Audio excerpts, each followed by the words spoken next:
Tuesday morning, October 2023, Columbus, Ohio. The coffee machine clicks on at 6:47 a.m., the way it has for 11 years. Harold is already in the kitchen. Robe, same chair. The yard through the window, leaves starting to turn. He reaches for his phone before it rings. It rings, his grandson's voice. Panicked. Something happened. A car, a woman crossing the street. The police are involved. He needs help. And then, Grandpa, please, don't tell Dad. Over the next 48 hours, Harold will wire his savings. He will draw on a line of credit he has not touched in 7 years. He will stand at a bank counter with shaking hands and tell the loan officer it is for home improvements. He will lose $90,000. The voice on the phone was not his grandson. His name is Harold. He is 79. He has lived in the same house in Columbus since 1974. He raised 3 children there. He paid it off in 2009 after 31 years of payments. The last check, written by hand, mailed the same day it was due. He framed the receipt.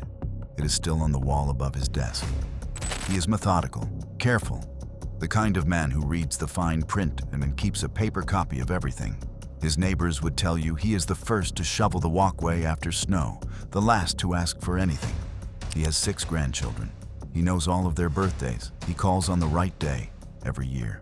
There is one he thinks about more than the others. His daughter's youngest, 22, smart, but some trouble in college 2 years back. Nothing serious, a misunderstanding, resolved quietly. Harold never forgot it. He has carried a low-grade worry about that boy ever since. A grandfather's worry, specific and quiet and never spoken aloud. He trusts people. He has always trusted people. It is not a flaw. It is who he is. It is the thing that made him a good father and a good neighbor and the right person to call in an emergency. It is also the door they walked through. In a call center outside Montreal, Quebec, workers sit at laptops in rows. Each one has a name, an age, a household income estimate, and a home value. The lists are purchased from data brokers. Harold's name has been on one since 2021. Age 79. Home value approximately $340,000. No outstanding mortgage. HELOC dormant. They also have his grandson's Instagram. 2 years ago, his grandson posted a 15-second birthday video. Happy birthday, Grandpa. Laughing. The specific way he says Grandpa, not Granddad, not Harold, Grandpa. 3 seconds of audio. That is all it takes. The voice model loads overnight. The operators follow a script. The fake grandson speaks first, panicked, specific, using the right name, the right shorthand. Then, a second voice takes the phone. He introduces himself as the attorney representing the grandson. He is calm, professional. He explains the situation. He gives Harold a case number. He gives Harold a timeline. Then he says, "Do not tell anyone. Not your daughter, not your son. There is a gag order on the case. Any contact with the family before bail is posted could be used against your grandson in court. Do you understand? Victims are told not to tell anyone, not family, not the bank." Harold understands. The attorney says one more thing. He will stay on the line throughout the process. For legal continuity, he will be there if Harold has questions. Harold should not hang up. Harold does not hang up. The first wire is $8,000. Bail. Harold drives to the bank with the attorney's voice in his ear, calm and steady, explaining each step. He does not call his daughter. He cannot. The attorney is on the line. He wires the money. The call ends. His grandson thanks him. Harold sits in his car for 3 minutes. He feels the specific relief of a man who came through when it mattered. He drove to the bank. He solved it. He's already inside it. He just does not know yet. The call comes back 4 hours later. The charge was upgraded. The woman is in hospital. The bail has doubled. Harold wires $11,000 from savings. He is told it will be resolved by morning. By midnight, he is not sleeping. He rereads the case number on the notepad beside the phone. He checks the number the attorney called from. He does not call it back. He was told not to. The next morning, the attorney calls again. There is a fine, a court fee. Another $6,000. Harold pays it. The savings are gone. Harold thinks about the HELOC. He set it up in 2003. He has never used it. It is a line of credit against the house, available, dormant, waiting. He calls the bank. He drives in with the attorney still on the line. He cannot call his daughter. He cannot call his grandson's actual number. The phone that could end this is the thing keeping him inside it. He sits across from the loan officer. The loan officer looks at the amount. He pauses. He looks at Harold. "What's this for?" Harold says, "Home improvements." The loan officer holds the look 1 second longer than he should. Then he types. Harold watches him type. If this story is making you see something you didn't see before, subscribe. Because what comes next is the part where the machine takes the house. The HELOC is drawn, $65,000, wired the same afternoon. The attorney tells Harold the case is nearly resolved. Harold's grandson will be home by the weekend. Harold turns his phone volume to maximum and waits. By Thursday, his hands shake when he opens the banking app. He has not told anyone. He eats standing at the counter. He does not finish. He transfers another $6,000 from the account. Processing fees, the attorney says. Standard, nearly done.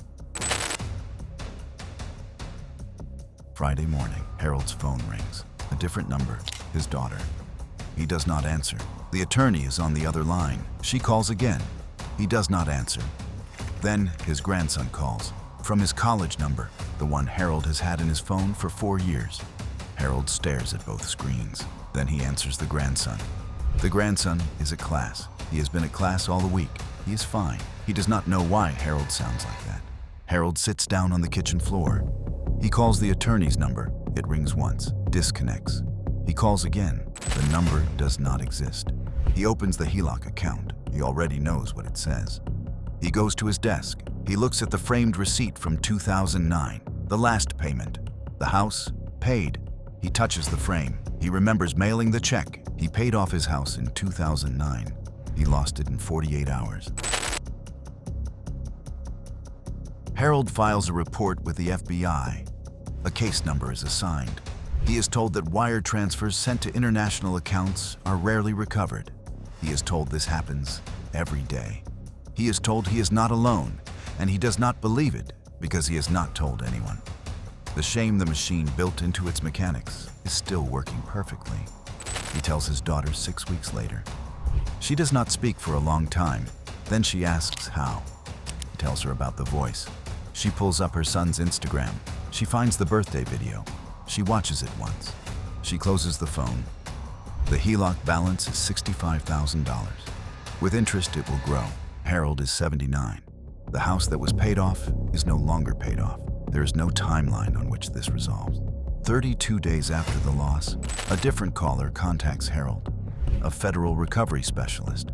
There is a program, they say, for grandparent scam victims. His case has been flagged. The $90,000 can be recovered. There is a processing fee of $2,400 to release the funds. He almost pays it. Once you are on the list as someone who pays, you stay on the list. The machine does not forget, it returns. The Canadian call center operation ran from the summer of 2021 through June 2024. 25 individuals were charged. The scheme targeted elderly victims in 46 states. Total losses, more than $21 million. When law enforcement raided the call centers on June 4, 2024, operators were found mid-call in the act of placing calls to victims in Virginia.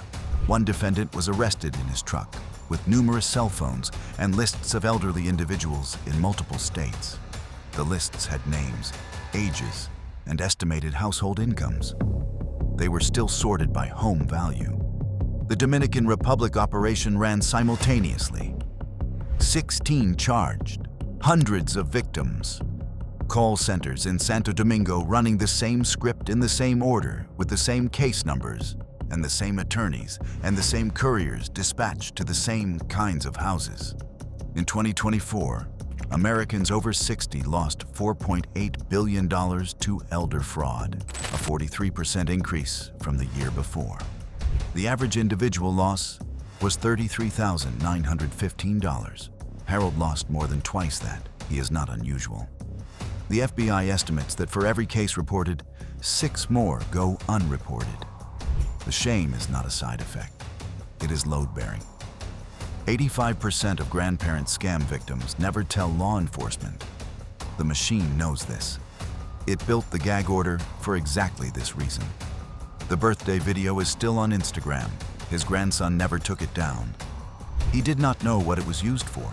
He still does not fully understand. Harold has not told him.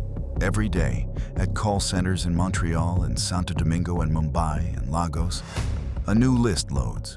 New names, new ages, new home values, new dormant lines of credit sitting untouched in accounts belonging to people who worked their whole lives to own something free and clear. The script does not change. The call center knew Harold's name before he picked up the phone. They knew his address, his home value, his HELOC balance. They knew his grandson's voice from a birthday video posted 2 years before the call was made. They had the attorney ready. They had the courier in the car. They had the secondary call scheduled for 32 days later. No single step required genius. Each one required only that Harold keep following the rule. The one rule meant to protect the grandson was the only reason nobody could stop him. The bank asked. Harold lied. The loan officer typed. The house went into the machine. Right now, at this moment, the same call is being made to someone else. Different name, same script, same attorney, same courier, same envelope. Harold is not a cautionary tale. He is a data point. The list has no end. The next story is not about a phone call. It is about a single transaction. One day, one exchange. February 21st, 2025. A group of hackers working for a nuclear weapons program stole $1.5 billion from a single platform in less than 6 hours. Not a bank, not a government. A cryptocurrency exchange. The largest theft in the history of money. And they did it without setting foot outside North Korea.